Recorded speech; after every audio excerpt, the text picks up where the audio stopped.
Given set A is equal to 2 3 4 5 and B is equal to 11 12 13 14 15 two numbers randomly are selected from each set. What is probability that the sum of the number is equal 16? Simple सी बात है, A और B कोई दो set दिए गए हैं, कहता कोई टू नंबर ऐसे सिलेक्ट करने हैं फ्रॉम ईच सेट, ठीक है। What is the probability that the sum जो है ना उन दोनों का क्या होना चाहिए 16। तो यहाँ पे अगर हम देखें तो पेयर स्टार्टिंग में 2 है, 2 और 16 कितना बनता है 14 मिलाना पड़ेगा, 2 और 14, ठीक है। एक सेट तो मेरा बन गया एक ही है, ठीक है। उसके बाद है 2 के साथ और कोई बन सकता है, 16 नहीं बन सकता। फिर है मेरा 3, ठीक है। पहले सेट में से मैंने 3 उठाया, 3 और 13 बन सकता है, उसके अलावा कोई बन सकता है, उसके अलावा कोई नहीं बन सकता। फिर मैंने 4 उठाया, 4 और 12 बन सकता है, उसके बाद मेरा क्या बन सकता है 5 और 11, ठीक है। तो यहाँ पे मेरे 4 ऐसे जो है एलिमेंट बने जो कि क्या बना सकते हैं 16 बना सकते हैं। यहाँ पे टोटल मेरे पास जो है बनते हैं 4 पेयर, ठीक है। और अगर हम देखें टोटल नंबर ऑफ पेयर्स कितने बनेंगे तभी तो हम प्रोबेबिलिटी उसकी निकाल पाएंगे ना। Total number of pair,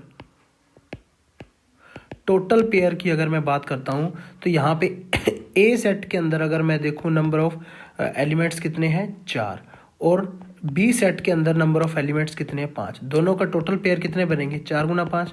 total मेरे सबसेट्स की अगर मैं बात करूँ तो 20 बनते हैं, और मेरे पास कितने हैं चूज़ करने के लिए 4 पेयर, ठीक है। 4/20 आ गया मेरा आंसर, 0.40 20 दूनी 40, 0.2 मेरा आंसर है, ऑप्शन नंबर ए करेक्ट है, ठीक है। नेक्स्ट क्वेश्चन देखिए, N unbiased coin is टोस्ड 5 time, ठीक है। कोई भी कोइन है 5 टाइम उछाला जा रहा है तो उसकी प्रोबेबिलिटी क्या हो जाती है टोटल 2 की पावर 5, ठीक है। Total number of ways the outcomes of each toss is either head और ए टेल। कहता है जो आउटकम्स आनी चाहिए ना वो ईच टॉस पे या तो आएगी हेड या टेल आएगी, ये हमें भी पता है।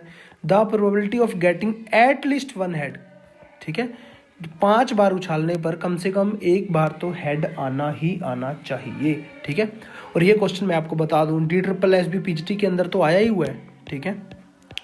DSSB PGT के अंदर, उसके अलावा यही क्वेश्चन CBSE में भी आया हुआ है, 2015 के अंदर ही आया हुआ है। उसके बाद ये गेट 2011 के अंदर भी आया हुआ है, ठीक है।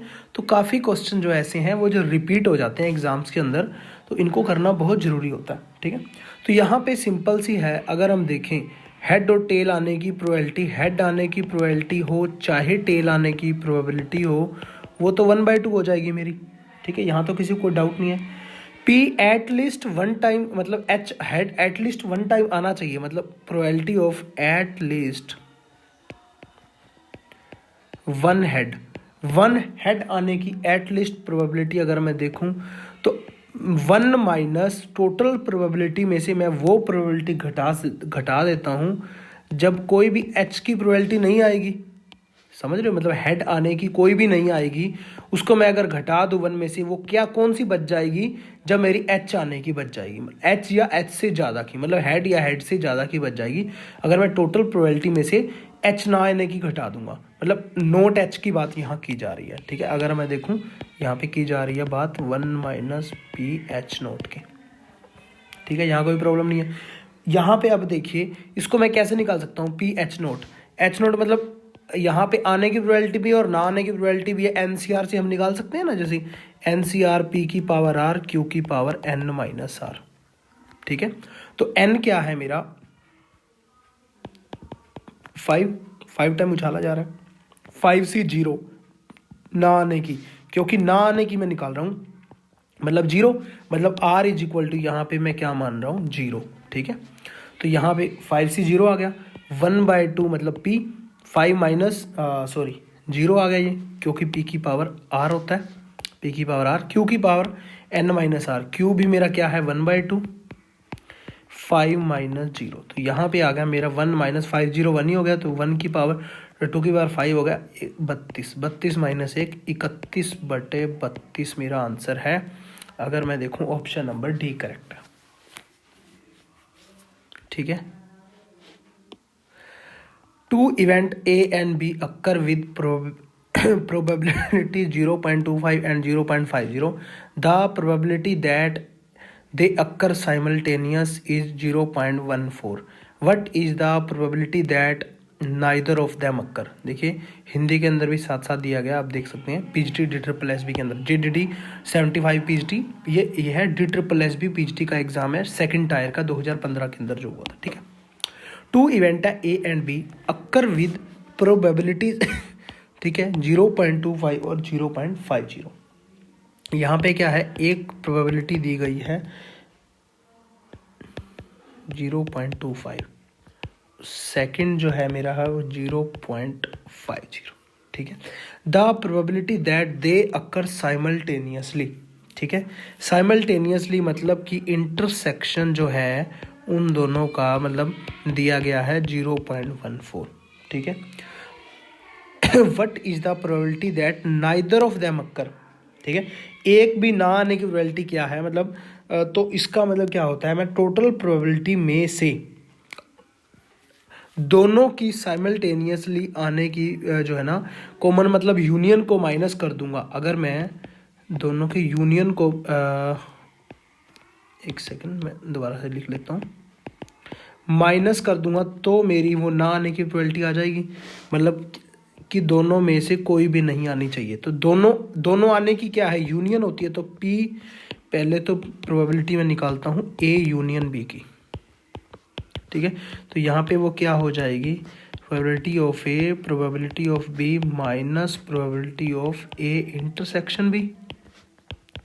तो 0.25 प्लस 0.50 माइनस 0.14, ठीक है। तो यहाँ पे ये जो मेरा हो जाता है 0.61। यहाँ पे मेरा आंसर क्या हो जाएगा, 1 माइनस 0.61 मतलब 0.39, ठीक है। ऑप्शन नंबर ए करेक्ट है। एप्लीकेशन आपको पता ही है, मिशन DSSB। चलिए, from a group of 5 boys and 3 girls, 3 persons are chosen at random. Find the probability that there are more girls than boys. देखिए, from a group of 5 boys हैं, ठीक है, 3 girls हैं। 3 person are chosen at random, 3 person हमने randomly choose करने हैं। Find the probability that there are more girls than boys, ठीक है।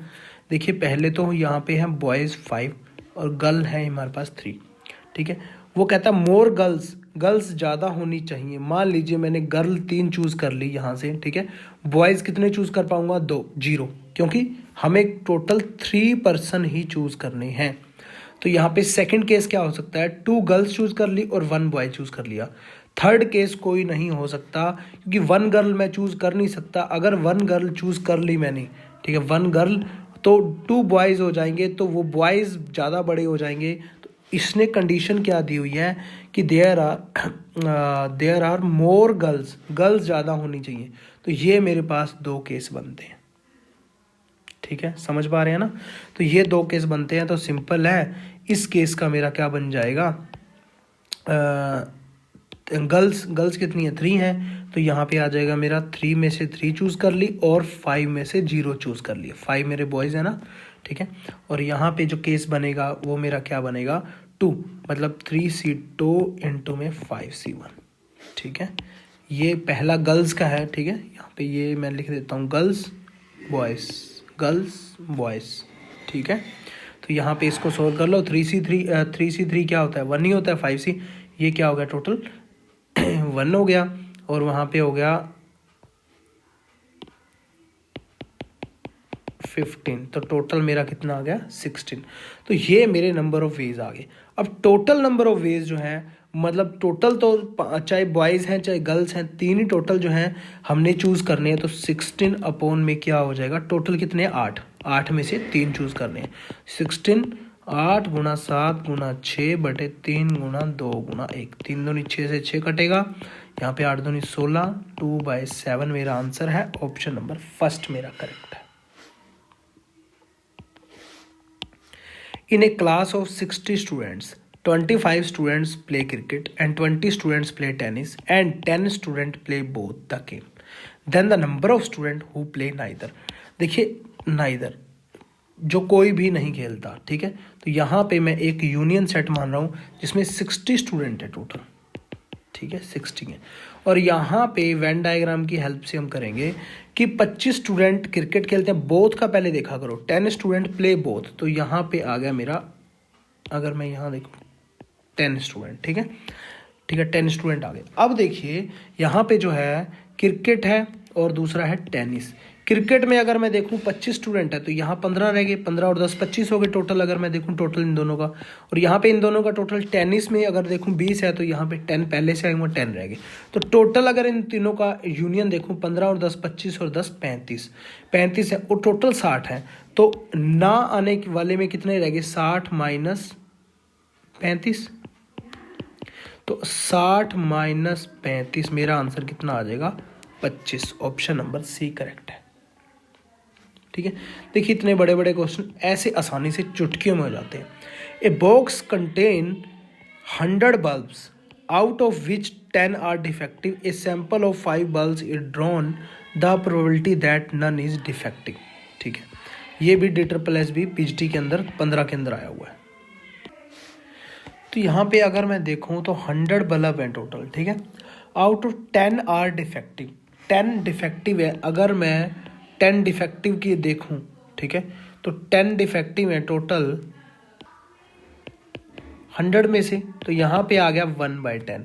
Q इज इक्वल टू क्या आ जाएगा, 1 माइनस 1/10, क्योंकि 1 माइनस 1/P होता है, तो यहाँ पे आ जाएगा 9/10। ये चीज़ आ गई। ये ध्यान रखना, ये डिफेक्टिव होने की है, ये डिफेक्टिव ना होने की है, ठीक है। A sample of 5 bulbs are drawn, the probability that none is defective, वो कहता है डिफेक्टिव नहीं होना चाहिए, डिफेक्टिव नहीं होना चाहिए। तो पहले तो मैं फॉर्मूला लिख देता हूँ। हमारे पास क्या होता है, Px is equal to R, यहाँ पे होता है NCR, P की पावर R, Q की पावर N माइनस R, ठीक है। तो यहाँ पे P जो मैं क्या किसके लिए ले रहा हूँ, डिफेक्टिव के लिए, ठीक है, और Q मैं ले रहा हूँ डिफेक्टिव नहीं है जो, और यहाँ पे R जो है, R यहाँ पे आएगा और P की पावर पे आएगा, और यहाँ पे डिफेक्टिव का केस है, ये है मेरा डिफेक्टिव का केस। तो डिफेक्टिव के केस के अंदर मैं देखूं R मेरा क्या आना चाहिए, 0, क्योंकि डिफेक्टिव नहीं होना चाहिए, मतलब नन इज डिफेक्टिव, ठीक है, इनमें से कोई भी दोषपूर्ण न होने की संभावना। तो R इज इक्वल टू मैं क्या ले रहा हूँ, 0, ठीक है। तो यहाँ पे मेरा क्या आ जाएगा, N मेरा कितना है टोटल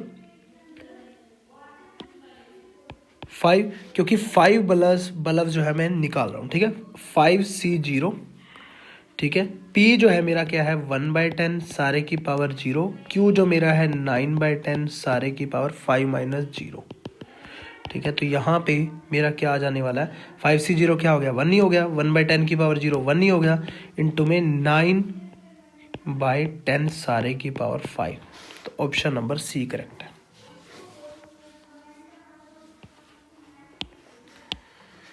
एक व्यक्ति एक ताश की गट्टी में से, इंग्लिश के अंदर मैं आपको बता दूंगा, ठीक है, एक पत्ती खींचता है और पुनः उसे उस गट्टी में डाल देता है। यह क्रिया तब तक करता रहता है जब तक कि उसे हुक्म की पत्ती न मिल जाए, ठीक है। तो यहाँ पे मैं बताते चलता हूँ, ताश की गट्टी मतलब जो है ना हमारी वही उसकी बात कर रहा है वो कार्ड्स की, ठीक है, कार्ड्स की बात कर रहा है। कार्ड्स में से एक, कार्ड्स की एक जो बंडल है उसमें से टोटल कितने कार्ड्स होते हैं, 52 कार्ड्स होते हैं, ठीक है ना, 52 कार्ड्स होते हैं। उसमें से हुक्म की पत्ती न मिल जाए, मतलब जब तक कि उसे हुक्म की पत्ती न मिल जाए वो रैंडमली जो है पत्ते उठाता रहता है, ठीक है। तो यदि वह पहले 2 बार हुक्म की पत्ती पाने में असफल हो जाता है तो इसकी क्या प्रक्रिया होगी कि तीसरी बार वह हुक्म की पत्ती निकाल ली जाए। तो पहले तो ये समझ लेते हैं हुक्म और ये सारी चीज़ें क्या है, हर्ट होता है, डायमंड होता है, स्पेड होता है और क्लब होता है, ठीक है ना। ये होता है हर्ट, ये होता है मेरा डायमंड, ठीक है, ये होता है मेरा स्पेड्स और ये होता है मेरा क्लब्स, ठीक है। तो यहाँ पे हर्ट अगर मैं हिंदी के अंदर देखूँ तो पान का पत्ता हम बोलते हैं, डायमंड के अंदर अगर मैं देखूँ तो ईंट का पत्ता बोलते हैं, स्पेड को हम किस पे बोलते हैं, स्पेड स्पेड स्पेड स्पेड, हाँ स्पेड ही होती है हुक्म, ठीक है। और यहाँ पे क्लब के मैं अगर बात करूँ हम बोलते हैं चिड़ी, ठीक है। तो यहाँ पे ये सारी चीज़ें होती हैं। तो यहाँ पे हुक्म के पत्ते की बात की गई है, मतलब वो स्पेड की बात कर रहा है, ठीक है। तो और एक चीज़ और समझते हैं, ये कितने कितने पत्ते होते हैं हमारे, ये होते हैं मेरा 13 13 13 और 13, सभी को मिलाकर के 52 बनते हैं, ठीक है। अब यहाँ पे हुक्म के पत्ते की बात की जा रही है, वो भी कितने हैं 13, ठीक है। हुक्म के पत्ते की बात की जा रही है, वो भी कितने हैं 13। तो पहली बार वो क्या कह रहा है, यदि वह करता है तो उसे हुक्म के पत्ती न मिल जाए, ठीक है। यह क्रिया तब तक करता है कि हुक्म की पत्ती न मिल जाए यदि वह पहले 2 बार हुक्म की पत्ती में असफल हो जाता है। मतलब पहले 2 बार उसने ट्राई किया, ठीक है, फर्स्ट टाइम ट्राई किया और सेकंड टाइम ट्राई किया, तो वो पहली बार जब ट्राई किया हुक्म की पत्ती नहीं मिली, मतलब किस में से पत्ती मिली होगी, मतलब पत्ती का मतलब यह है कार्ड्स किस में से मिला होगा, इन तीनों में से। ये तीनों कितने बनते हैं मेरे 13 13 13, मतलब 39। तो 39 अपॉन में 52 टोटल कार्ड्स इतने थे, मतलब यही इसकी पॉसिबिलिटी हो सकती है। दूसरी बार उसने फिर से किया, तब भी मैं असफल रहा, वो कह रहा है तब भी वो जो है असफल रहा। और तीसरी बार पत्ती निकल जाए, तीसरी बार क्या प्रक्रिया होगी, पत्ती निकल जाए। तीसरी बार जो पत्ती निकलेगी, मतलब जो है तीसरी बार जो उसका कार्ड्स निकलेगा वो हुक्म से निकलना चाहिए, हुक्म से निकलना चाहिए। तो उसकी पॉसिबिलिटी क्या बनती है 13/52, क्योंकि इनमें से निकलेगा 13 में से। तो यहाँ पे हमारा काम हो गया 13 चौके 52, 13 × 39, 13 × 39, 13 चौके 52, 13 एकम 13, 13 चौके 52। यहाँ पे ऊपर आ गया 9 अपॉन चौके चौके 16 चौके 64, 9/64। ऑप्शन नंबर ए करेक्ट है। उस बहुभुज में कितनी भुजा होगी जिसके विकर्णों की संख्या 44 है, ठीक है। उस बहुभुज की कितनी भुजा होगी जिसके विकर्णों की संख्या 44 है। तो इस टाइप के मैंने आपको कराए हुए हैं, ये देखिए कितने बार रिपीट हुआ है, ठीक है, 1 में, 2 में, 5 में। तो यहाँ पे देखिए विकर्णों की संख्या 44 है, NC2 - n होता है, ठीक है, हम ऐसे ही लेते हैं, या n × n - 3/2। जब भी कोई विकर्ण इस टाइप से बोलता है, मतलब ये कोई पॉलीगन है, ये 4 साइड्स हैं इसकी, n = 4, तो इसमें डायगोनल अगर मैं देखूं कितने बनेंगे 2, ठीक है। तो यहाँ पुट करके देख लेना, ठीक है, वही सेम आंसर आपका आएगा। तो इसी टाइप से बहुभुज कोई भी है, कितनी भुजा होंगी जिसके विकर्णों की संख्या 44 है। तो यहाँ पे डायरेक्ट मैं क्या पुट करता हूँ, NC2 - n = 44। पहला है 11 पुट करके देख लो डायरेक्ट ऑप्शन में, 11C2 - 11, 11 × 10/2, ये आ जाएगा 55 - 11, तो 44 आ रहा है। इसका मतलब मेरा आंसर बिल्कुल करेक्ट है, ऑप्शन नंबर ए, ठीक है। यदि NC6 n - 3C3 33/4 हो तब n = क्या आएगा।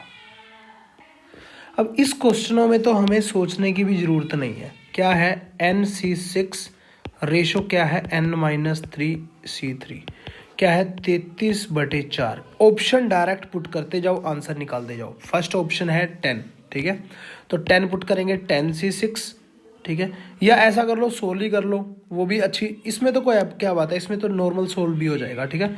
ऑप्शन पुट करने की भी जरूरत नहीं है। NC6 क्या होता है, n फैक्टोरियल, ठीक है, अपॉन में n - 6 फैक्टोरियल इंटू में 6 फैक्टोरियल, यही होता है, ठीक है। और यहाँ पे अगर मैं देखूँ n - 3, ये ज़्यादा लॉन्ग हो जाएगा, नहीं फ़ायदा नहीं है कोई भी, ठीक है। मैं बोलूँगा डायरेक्ट ऑप्शन ही पुट करो, सही है। 10C6 अपॉन में 10 - 3 7C3 आ जाएगा, ठीक है। ऊपर आ जाएगा मेरा 10 × 9 × 8, ठीक है, इंटू में 7। क्यों, क्योंकि 10C6 को मैं लिख सकता हूँ 10C4, क्योंकि NCR = क्या होता है, n - r नहीं होता, ठीक है। तो यहाँ पे और नीचे क्या आ जाएगा 4 × 3 × 2 × 1, और यहाँ पे नीचे आ जाएगा 7 × 6 × 5 3 × 2 × 1, 3 2 यहाँ से कैंसिल हो गए, ठीक है। 4 यहाँ से 2 हो गया, और यहाँ पे और क्या कैंसिल होता है, 7 से 7 कैंसिल होगा, 5 से ये गया तो 2 पे चला गया, ठीक है, और 2 से ये गया 3 पे चला गया, और 3 से गया 3 तिया 9 पे चला गया, 3 दूनी 6 मेरा आंसर आया। इसका मतलब ये तो मेरा नहीं है आंसर, ठीक है। तो 11 पुट करके देख लेते हैं अब, ठीक है। 11C6 अपॉन में 11 माइनस 3 कितना होगा 8C3, ठीक है। ऊपर 11C5 कर सकता हूँ मैं, तो यहाँ पे वो पुट करके आप देख लेना, तो आपका आंसर आ जाएगा 33/4, ठीक है। करके देख ही लेते हैं, कोई बात नहीं। इसको मैं साफ कर रहा हूँ यहाँ से। तो यहाँ पे हम सोल्व करके देख ही लेते हैं। 11 इंटू 10 इंटू में 9 इंटू में 8 इंटू में 7, ठीक है। क्योंकि 11C5 कर रहा हूँ मैं, 5 तक जाना है। 5 इंटू 4 इंटू 3 इंटू 2 इंटू 1, ठीक है। नीचे आ जाएगा 8 गुणा 7 गुणा 6, ऊपर आ जाएगा 3 गुणा 2 गुणा 1। 3 दूनी 6 से 6 कैंसिल हो गया, 8 7 से 8 7 कैंसिल हो गया, ठीक है। और यहाँ पे क्या बचा मेरा 5 दूनी 10, और यहाँ पे 3 तिया 9, ठीक है। और यहाँ पे क्या बचेगा मेरा 2 से 2 कैंसिल। तो यहाँ पे मेरा अगर मैं रेड मार्क करना चाहूँ तो एक तो ये 11 है, ये 3 है, और नीचे बचा 4, ठीक है। तो आंसर मेरा क्या आया 33/4, ऑप्शन नंबर ये बिल्कुल यही है, ठीक है। दोनों सही हो गया, इसका मतलब ऑप्शन नंबर बी करेक्ट है, ठीक है।